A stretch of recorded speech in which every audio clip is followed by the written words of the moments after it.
Bodies, brains, we all have them. They're all different, but we own them, right? What happens when our bodies or our brains become compromised? What if our bodies were no longer ours?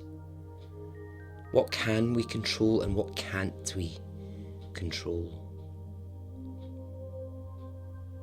What if someone else owned a part of you, or someone else controlled your mind? Ask yourself this: who does your body and brain belong to? Welcome to Extraordinary Stories Podcast.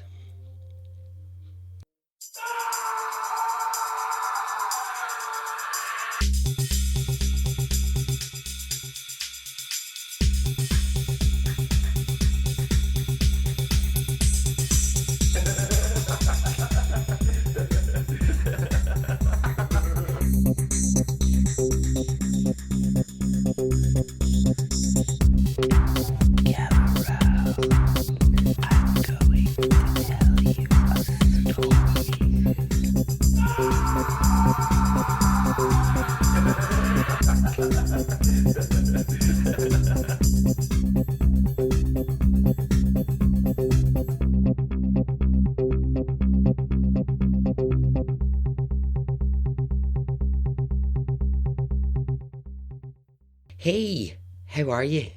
Are you well? Are you good? I am.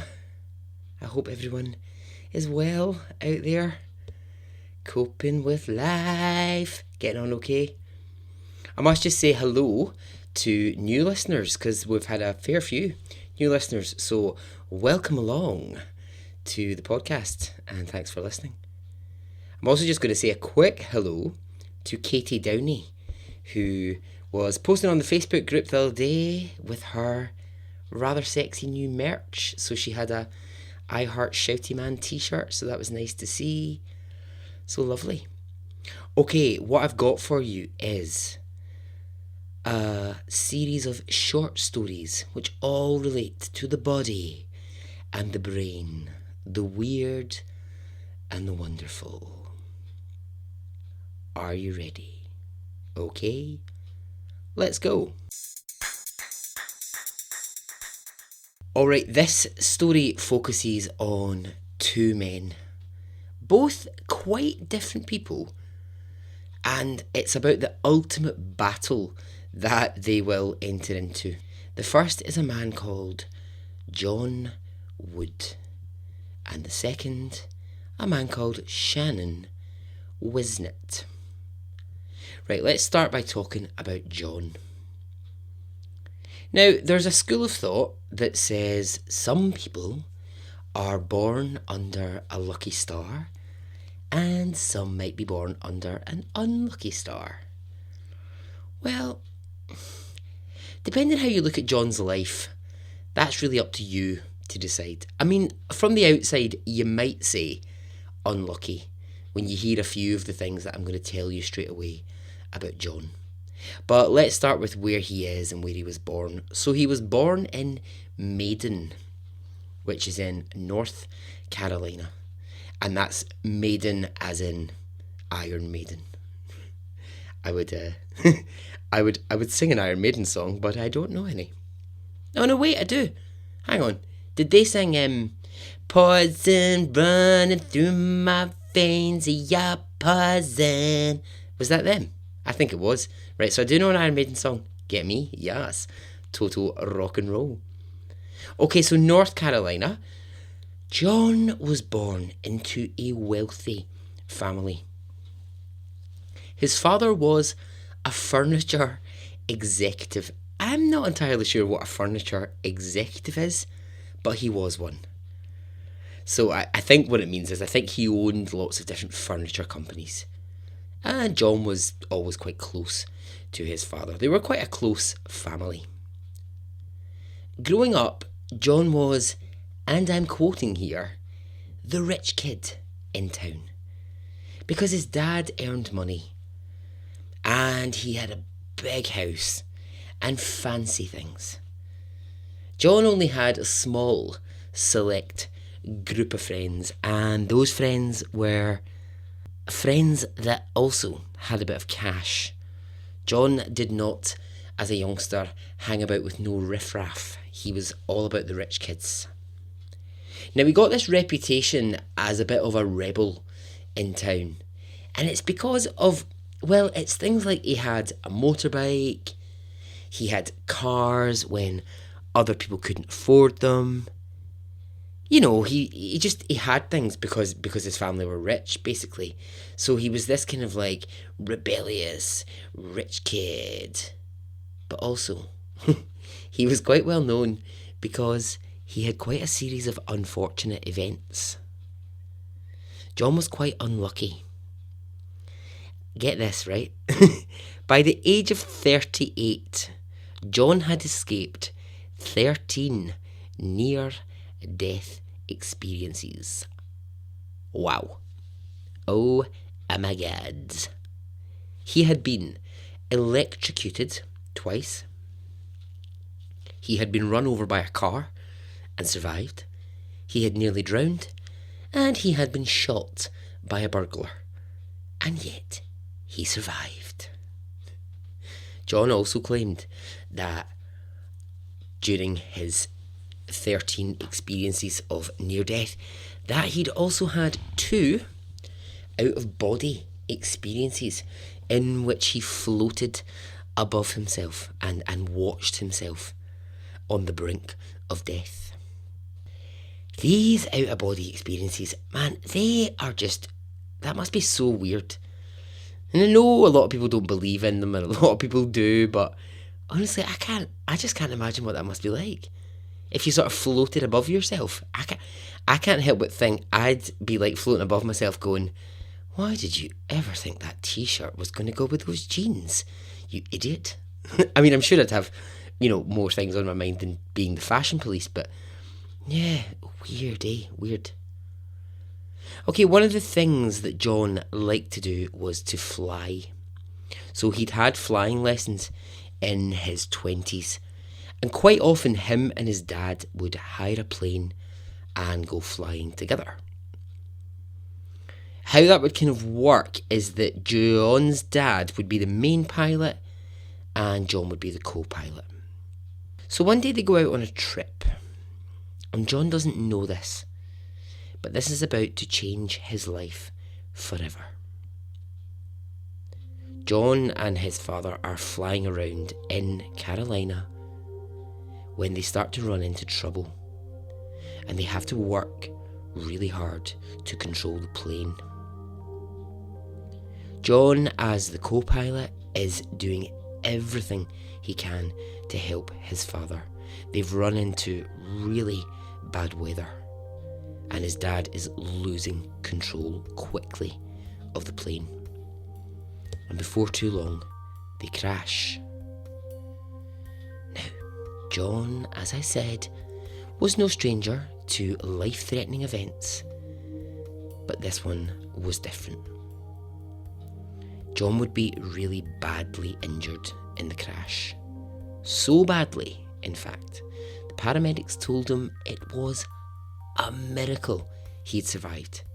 They saw a million reasons that John should be dead, but here he was. He was alive.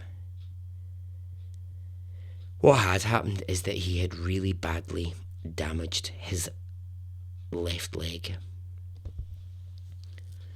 The crash had left him pretty beaten up all over his body. There were fractures, there were broken bones, but it was his leg that took the worst of it. John's dad was unfortunately not so lucky. The crash had killed Mr. Woods, and for John this was just devastating. Horrible when you think he was trapped inside that tiny plane with his father as he bled to death. And although, John was the co-pilot, in that instant, what begins to happen is he begins to feel terrible guilt. A real survivor's guilt. He begins to blame himself for the crash. Now, it's just not true. I mean, it's not, the crash was not his fault. It was weather, it was bad conditions. It happens. But for John, losing his dad in that crash is a burden that he is going to carry. So John spends months in hospital recovering. And there comes a day when he receives some really awful news. The leg, his left leg, which had been badly crushed in the crash, was going to have to be amputated. Doctors explained to John at that point they had done their best, they'd done everything they could, but it had to go. And John is of course gutted. I mean, nobody wants to hear that they have to lose a limb. But if he was going to survive, if the rest of his body was going to survive, the leg had to be taken off. And so, the operation to remove it is set. Now, as that operation gets closer and closer, John begins to get an idea. And the idea is this. He decides he wants to keep the amputated limb. He wants to hold on to it. Why, you ask? Well, as a symbol to his father. A sort of memorial, I guess, to the crash. I don't know. I mean, there's a lot going on here. I think there's a bit of survivor's guilt mixed up in here, but I know it sounds odd, and maybe, I don't know, maybe other people who've had limbs amputated and maybe they want to keep them, maybe that is something that is a thing that people have, but John won't, I very much doubt, be the first person to ever feel like that, but that's how he felt. He wanted this leg because for him it's a symbol of something. It's a symbol of his relationship with his dad and that crash and that day. So, he tells this to doctors. They're a bit like, okay. They agree, but they're like, that's weird. And what they try to explain to him is, they say to him, you know that what we're going to give you back is like a dead limb. You understand that, don't you? You know what we're going to give you. And John's like, yeah. No, I get it. I know what you're going to give me. And they're like, all right, okay, well, that's fine. Well, yeah, of course you can have it. So, the operation goes ahead. And John organises with the hospital that in the not too distant future, once the limb has been removed, he will get a prosthetic leg put in place of the one that he's lost. Time comes for John to leave the hospital. I've got this, this is not really how it happened, but I've got this weird image of him just like leaving the hospital with his leg tucked under his arm saying, thanks everyone, bye. No, it wasn't really like that at all. In actual fact was, John got home and a week later a mortician arrives at John's house to drop off his leg. Weird. Now you see, here's what John thinks he's getting. He thinks he's going to get, like, the leg bone, right? The leg had been amputated from above the knee, and he's expecting this clean bone to be dropped off. But when the mortician arrives with the leg, it's a very different thing that John receives. It's still covered in the flesh. It still has the tendons attached. The nerves can be seen looking at the leg. It's almost like essentially the leg has been cut off, wrapped in some plastic, and off you go. There you are. Here's your leg. So John's like, right, well, what am I going to do with this now? Now I've got it, what am I going to do with it? Now, if this was, if this was like a phone-in podcast, and I was like, "Hey, caller," don't know why I'd be American, but if I was like, "Hey, caller, what do you think John should do with his leg, or what do you think he did next?" I'm sure you would all have brilliant suggestions. You'd be like, "Well, there's lots of things he could do with it to preserve it." John might have needed those really great suggestions, because what he does is just stupid. I'm going to be honest. He has a friend who works in a Hardee's. Now, I'm not really familiar with what a Hardee's is, but apparently it's some fast food chain. Don't know, like a kind of KFC, McDonald's vibe, something like that. And his friend works in a Hardee's, and he goes to her and he says, "Could you put this in one of your large freezers in the back of your fast food restaurant?" And his friend, not batting an eyelid, says, "Yeah, okay, that's fine." And she does. What? I'd be like, "Oh, I don't really think I should be taking your leg and putting it in a freezer where we store food that we're going to serve to the public." So John leaves his leg with his friend at the fast food place. He gets home, and it's not too long before his friend calls him and says, "Look, we've run into a problem. My manager has looked in the freezer, seen your leg, and isn't too happy about it. So would you come and collect it?" He does. And I swear to God, you're going to think I'm making this up. I swear to God, I'm not. John himself talks about this moment. He drives to the Hardee's, where his friend works. She is on the drive-through counter, and she passes John his leg through the drive-through window. What? So, John now goes on a series of what can only be described as escapades to try and figure out what the hell he's going to do with this leg. And he finds, through a friend of a friend, someone who can get him some embalming fluid. And he finally thinks, well, if I can get to some embalming fluid, then I can get some injected into it. I can wrap some plastic around it, and it'll be fine. And then I can just store it away.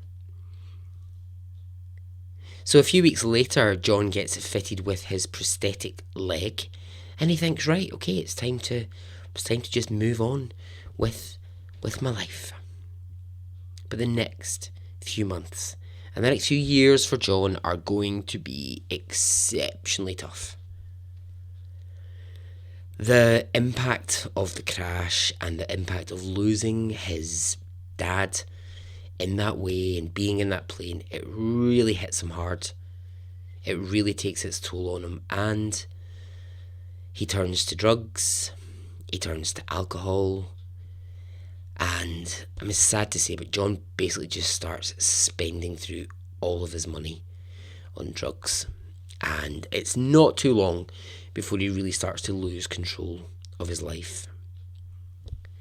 He gets into that place where he can't keep up with payments for things. He has to start moving about place to place because he can't afford his rent. And it's all really strange, but he comes from a wealthy family, and his family still have that wealth. They still own a huge property. They still own all these big furniture shops, even though his dad's dead. But there's a difficult relationship here with his family. His family are having a very, very hard time with John's drug addiction. But also remember, they've lost Mr. Woods. They've lost the dad in this situation, so they're trying to deal with that, as well as the fact that John's now turned into, essentially a drug addict. And there's a bit of trying at first to help him out, and then there's a bit where the family are like, you know what, just, you need to go and get on with your own shit. We can't be dealing with this. So he leaves Maiden, and he moves to Atlanta. And it's here that he's going to try and get sober. That doesn't really work for John. He's in a bad way for years to come. So that's John, okay? We're going to leave him for just 1 second, and what we're going to do is we're going to move on to the second man in the story. A man called Shannon Wisnett. Shannon was also from Maiden, same town, but very, very different from John. Let's just get this bit really, really, really clear, because I think it's important. Both men grew up in the same town. John in the rich end of town, Shannon Wisnett in the poor end of town. And as Wisnett puts it, I would never have been allowed in John's house when we were growing up. I wasn't rich enough. He says, yeah, I knew who he was. Everyone did. His dad had money. But John and I were different people from the same town. Shannon Wisnett has the best sort of Carolina accent. It's got this really, really thick sort of accent. And when he's talking about John, he's like, he was a spoiled brat. The bottom floor of his house was a roller rink, and if you weren't friends with him, you were treated like a nobody. Oh my God, that was so good. I don't know where that came from. Oh my God, that came from my soul. If people who live in Carolina would like to get in touch with me and tell me just how accurate that was, that was great.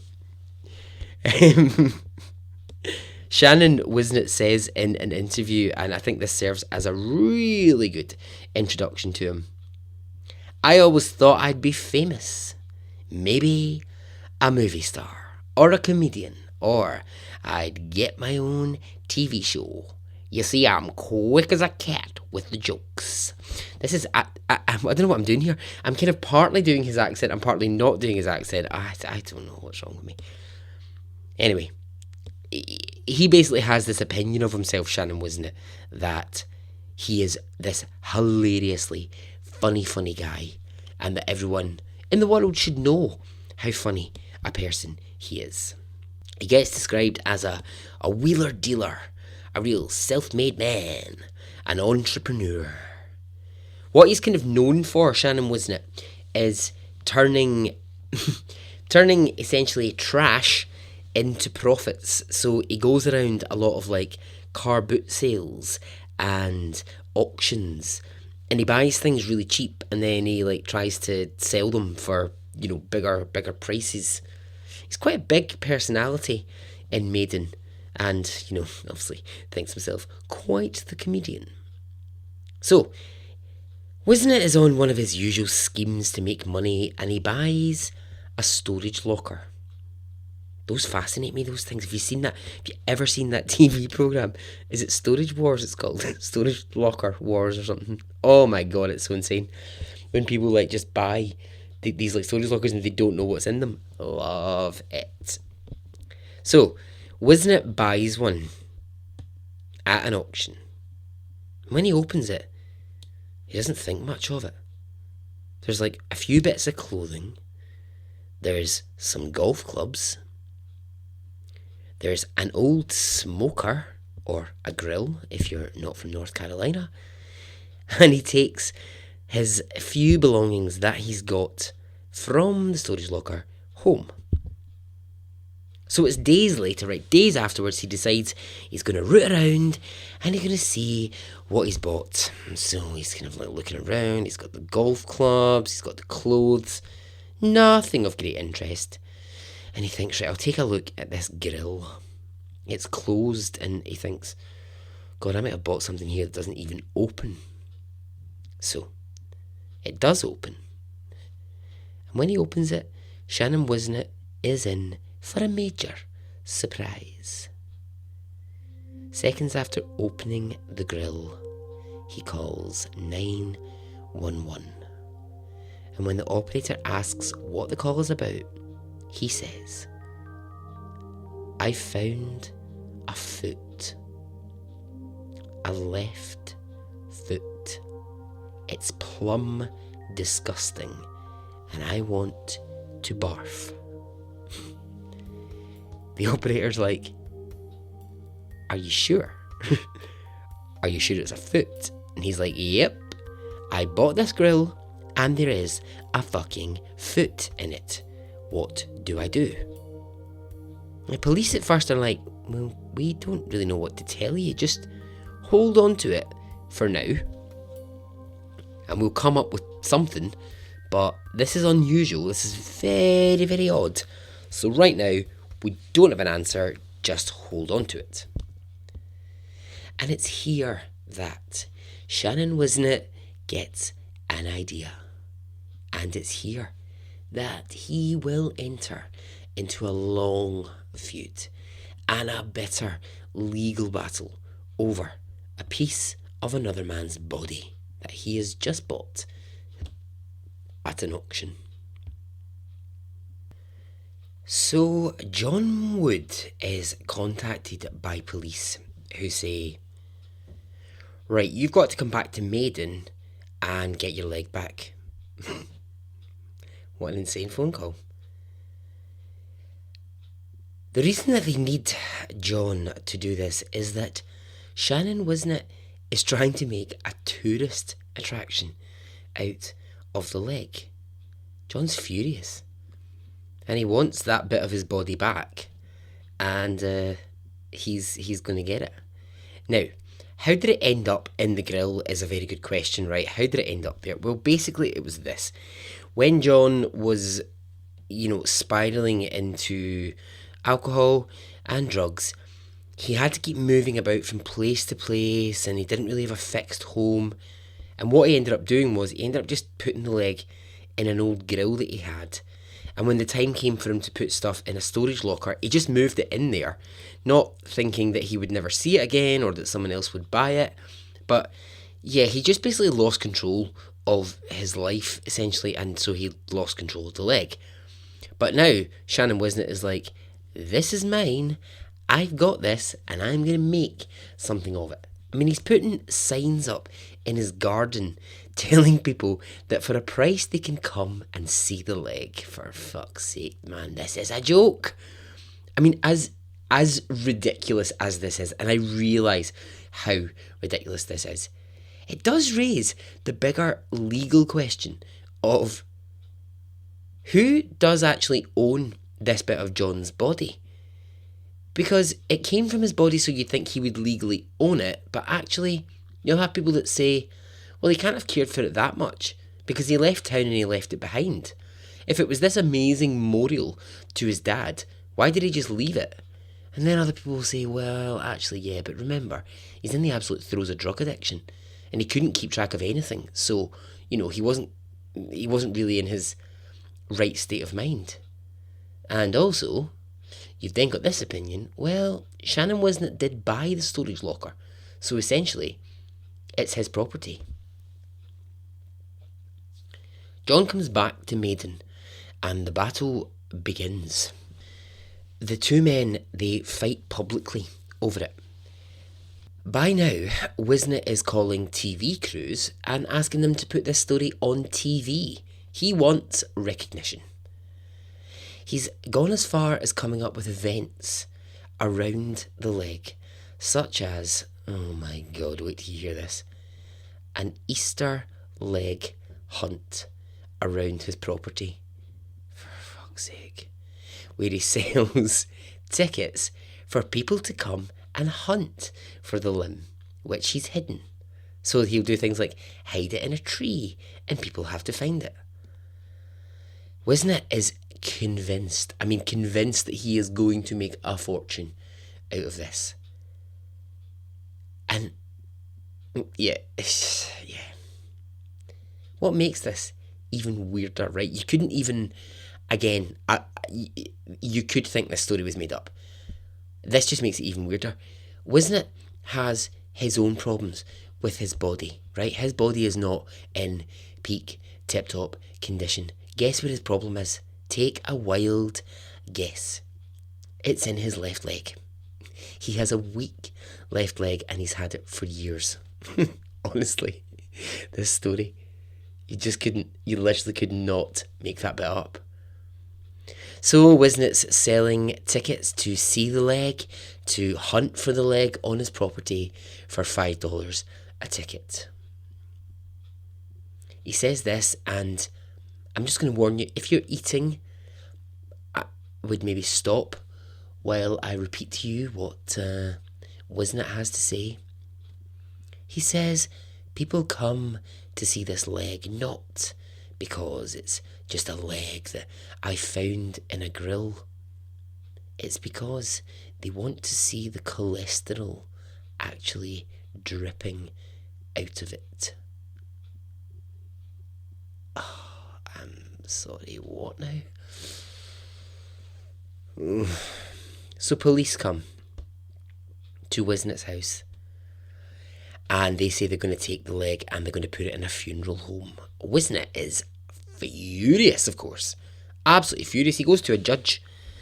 And he says, look, this is my property and I want it back. And the judge says, look, for just now, let's leave it with police, right? We'll leave it at the funeral home until we can decide who it belongs to.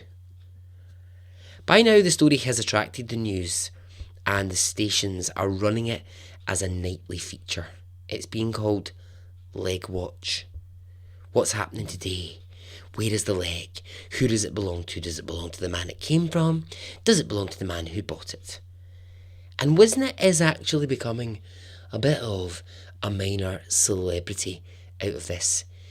News anchors are calling him up to be on their radio shows, and Wisnett is on these radio shows going, well, one day I'm going to have my own TV show. I'm going to become the new Jay Leno. I'm going to become the biggest man in America.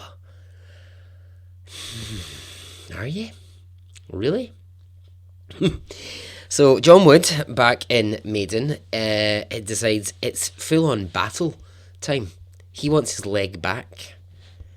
John gives a statement to the news reporters in which he says, look, this leg, it's about the plane crash. It's about me losing my dad and this memorial to him.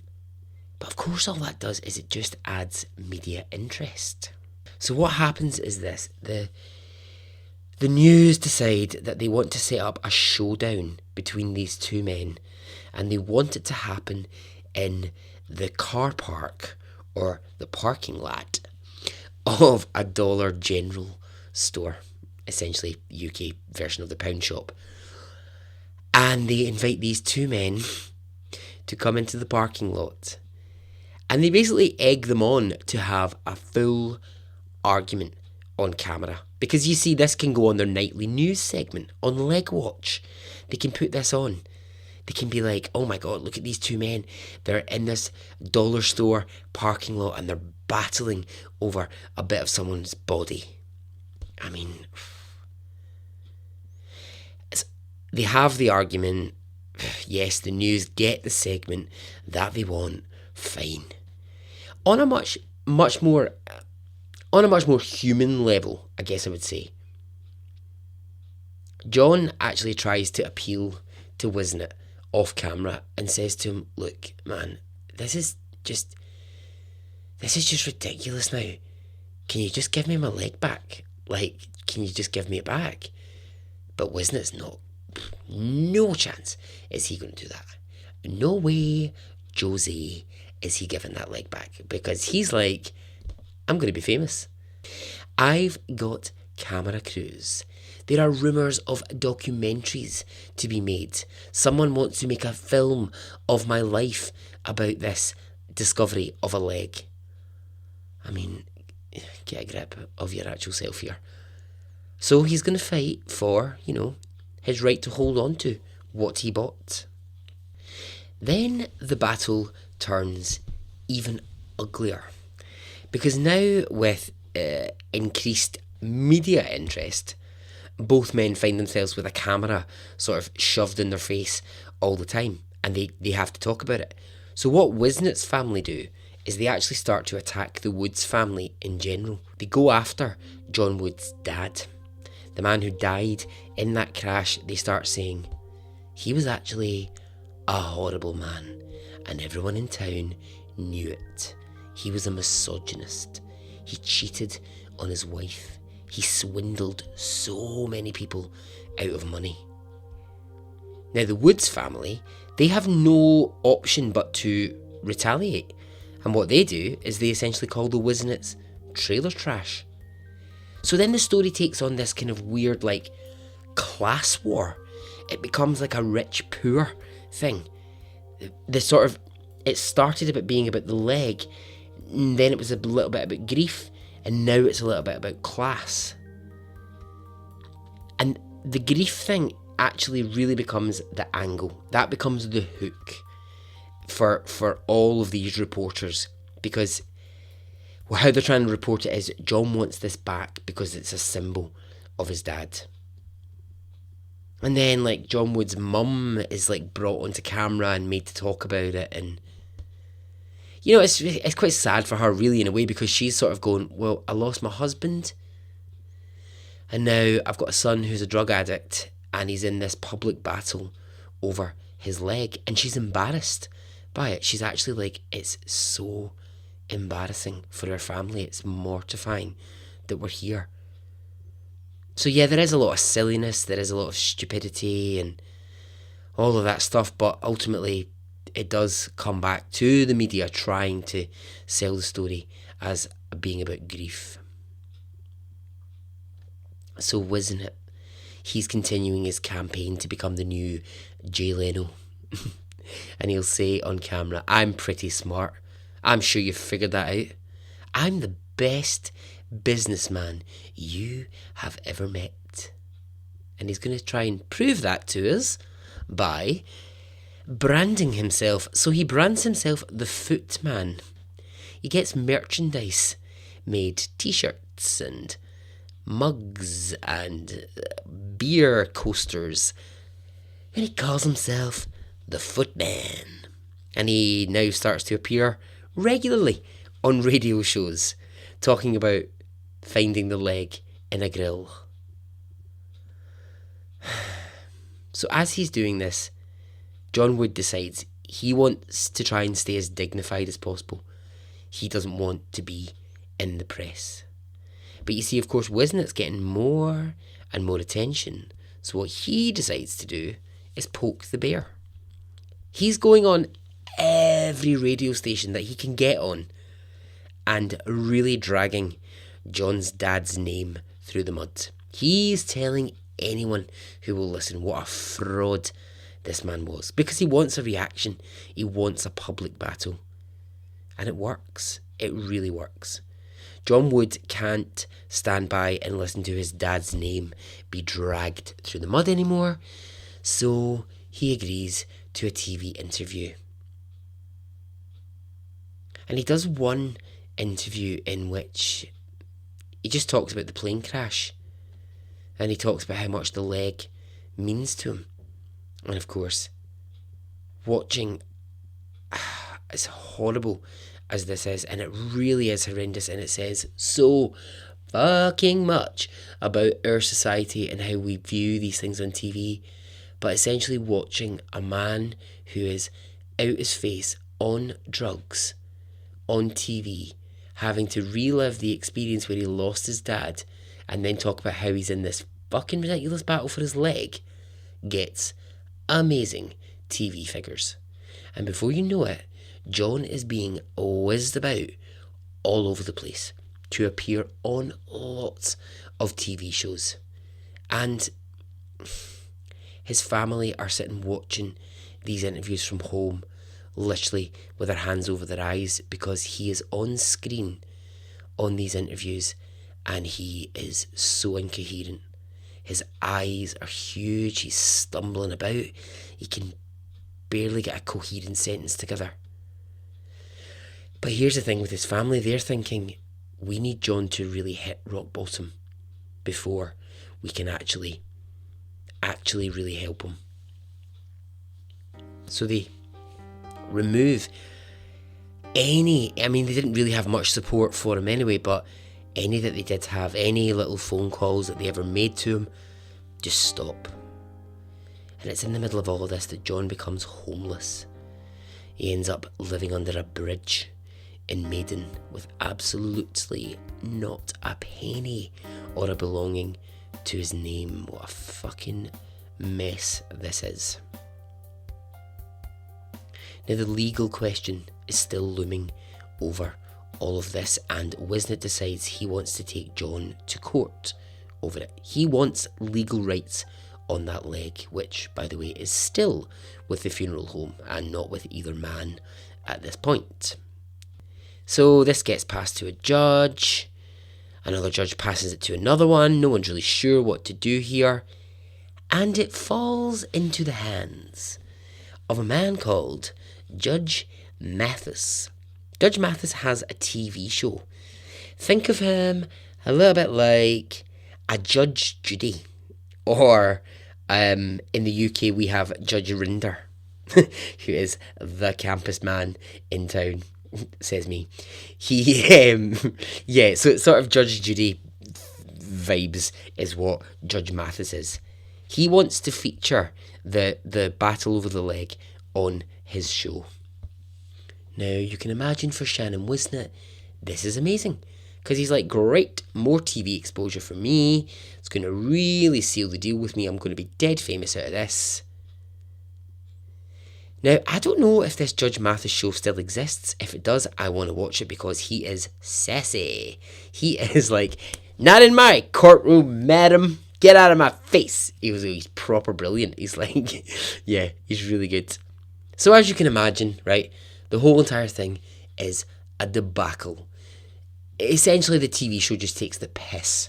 It really does. And the whole thing becomes cheap TV fun. John is in a terrible state when he appears on this show. He's absolutely out of his face. And it's awful. Judge Mathis declares that neither man should have the leg. It should go back to the funeral home. So the whole entire fucking thing was a disaster. There was actually no point in even going on the TV show because it didn't end anywhere. It was just literally about getting these two men on to ridicule them. Now at this point, Wisnett will start saying things like, when I stepped out of the Judge Mathis TV show, there were like 25, maybe 50 cameras, and they were all shouting, Mr. Wisnett, this way. Can we get a picture? This way, that way. Right. Calm down, Wisnett. You're no Jennifer Aniston at the Oscars, do you know what I mean? Chill out, man. But of course, in his head, he's like, I'm a star. John goes back to being homeless. Now, just to circle back to Judge Mathis for a minute, this sassy judge is actually in a way going to be John's saviour. He offers to pay, or the TV company offer, should I say, but on Mathis's instruction, for John to be taken to a treatment centre, a rehab facility. Judge Mathis orders that John should be sent to California, and it's to the same rehab facility that lots of celebrities attend. It's the one that they filmed 28 Days with Sandra Bullock in. And he wants John to get better. He wants him to get well. Which I think is quite interesting, that away from that sort of being the TV judge who has to do all the get the ridiculous people on, to get your ratings up. He actually does see that there's a man here who needs help. So John goes in to rehab. And what it kind of throws up really is the idea that John is just not complete without having this leg. That's what this spiral is about. He's still holding the anger and the guilt at the plane crash, and the leg is a kind of symbol of what his life's consumed by. And it's when he's in rehab that he's contacted by a woman called Katie, who has a hobby that, I don't think most of us have this hobby. I'm not sure, and I'm not judging if you do, but she preserves animal bones. She makes memorials of animals out of their bones. And so she's seen the TV show and she contacts John and she offers to help him make a memorial out of his leg. The only problem is the leg is still at the funeral home. But Eventually, a judge will say that John is the rightful owner and he gets the leg back.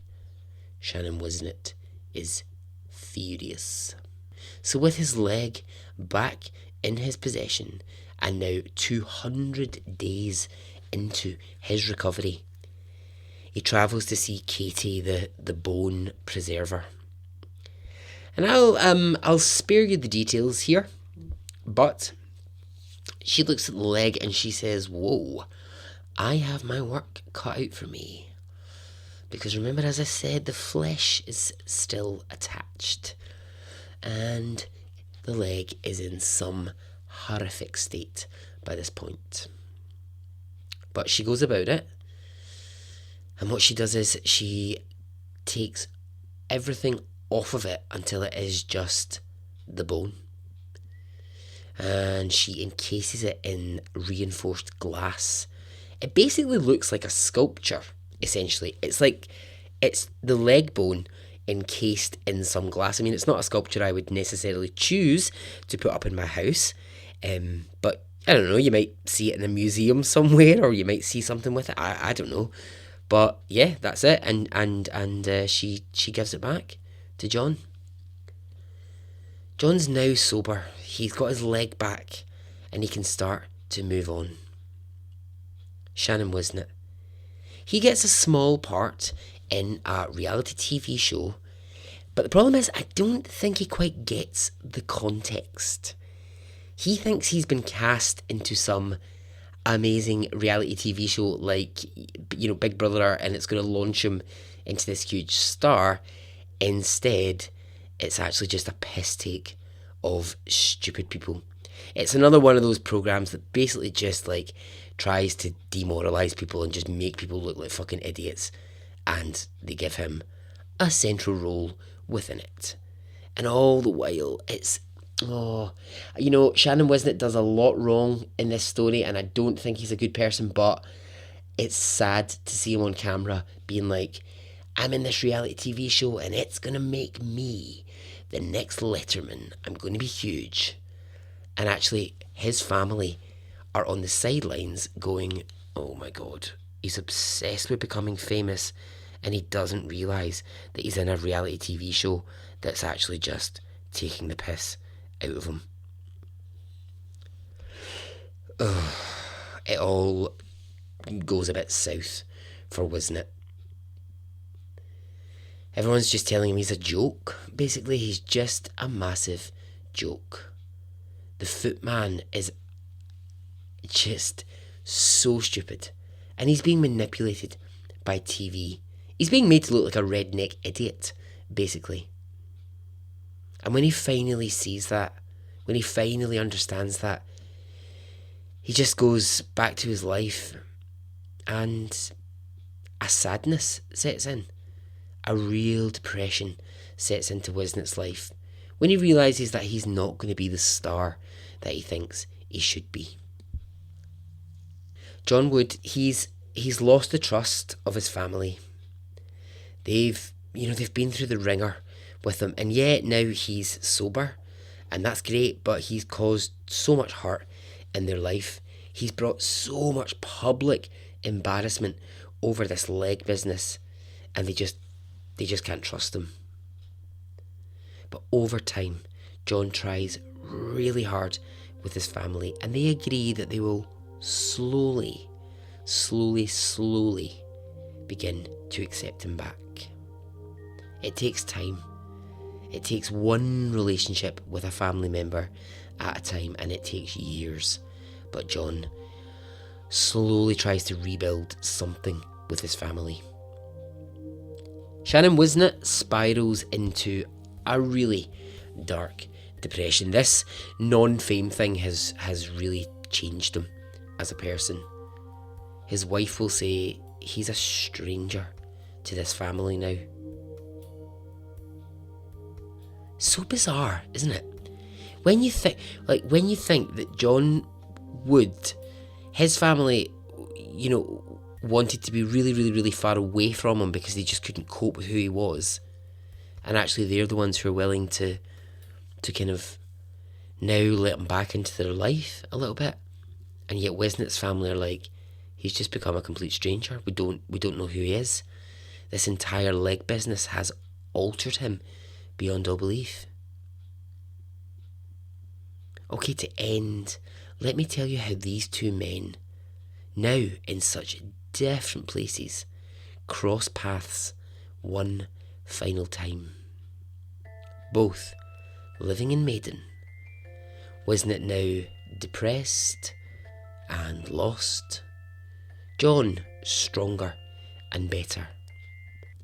Both men take a trip into town one day, completely unaware of each other. On this same day, they both visit the shops in the town's centre. John to buy a lottery ticket, and Wisnet to hold up the bank with a shotgun. At the same time that John Wood wins a small fortune on the lottery, Wisnet is arrested for armed robbery.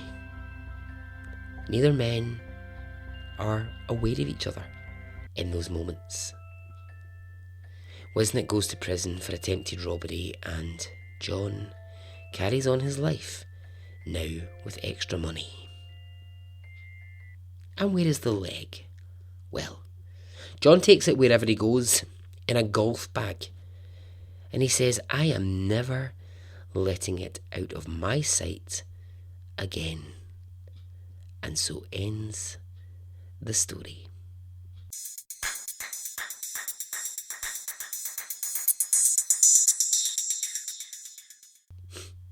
Okay.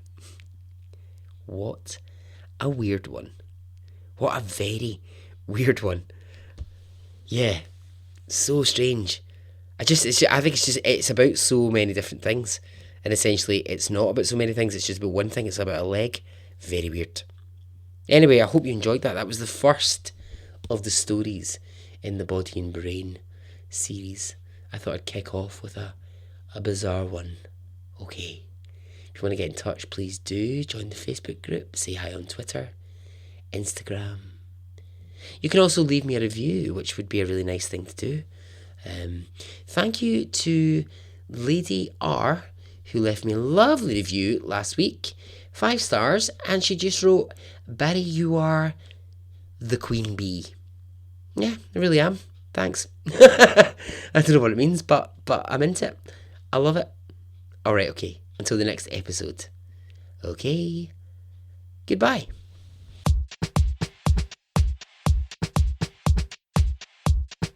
It didn't affect me really one way or the other.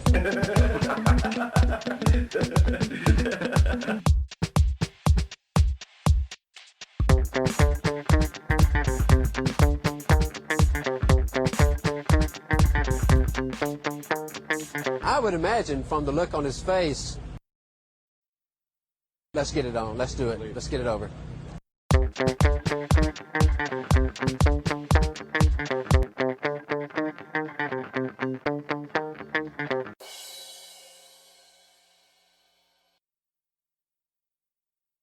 Let's get it on, let's do it, let's get it over.